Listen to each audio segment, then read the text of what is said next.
in his pants. And George actually liked drama. He thought acting in pageants and plays was important. What was the point in pretending to be someone else when everyone knew who you were anyway? Benny didn't see the attraction. And pictures? Why would anyone sit inside some old tree when you could be outside climbing up one? "Mother's looking for you," his brother shouted at him. Benny grunted. Imagine calling your ma mother. It felt wrong in his mouth, like when you crammed a whole digestive biscuit into your gob and it hit the back of your throat. That was Jessica Shaw. Always different. There was the whole name thing, for example. George and Bernard Shaw, after some old fellow who wrote plays. And she always called him Bernard, except when she was annoyed and forgot to stand on ceremony. Then it was Benny, in tones that would freeze Mercury.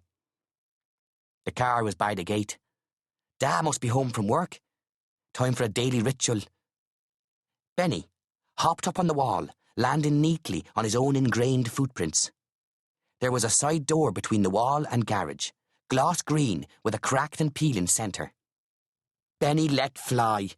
The slither sped to its target, knocking off a few more paint chips. But the latch held. This one was surviving longer than the others. Possibly Dad had rigged it just to annoy him. Might have to do a bit of midnight screw driving. Pat Shaw appeared at the porch. He gave Benny the obligatory glare for whacking the door, but he couldn't hold it. Well? He looked like he was waiting for hospital test results. Benny raised his medal by the ribbon. "Good man," Da said, breaking into a relieved grin. "Here, show me that slab of gold."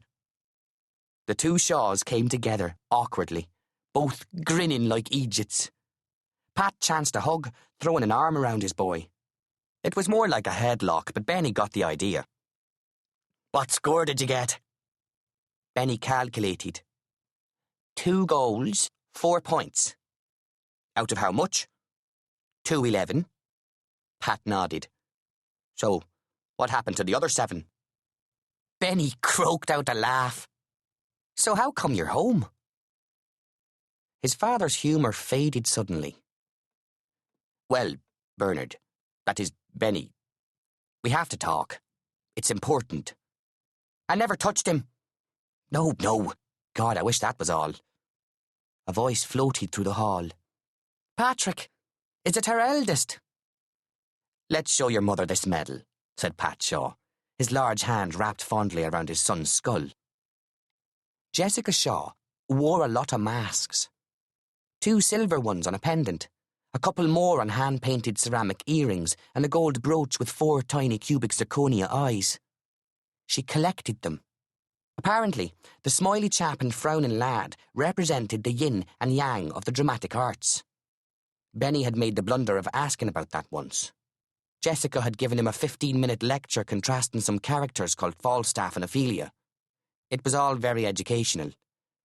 Benny learned not to ask any more questions about drama.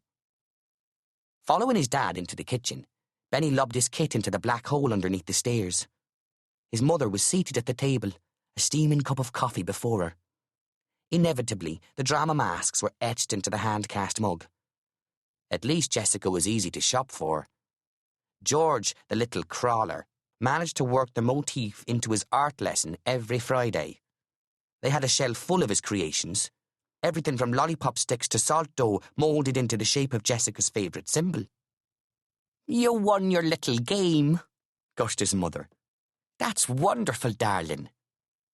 "It was the county final, ma'am." "What a lovely medal.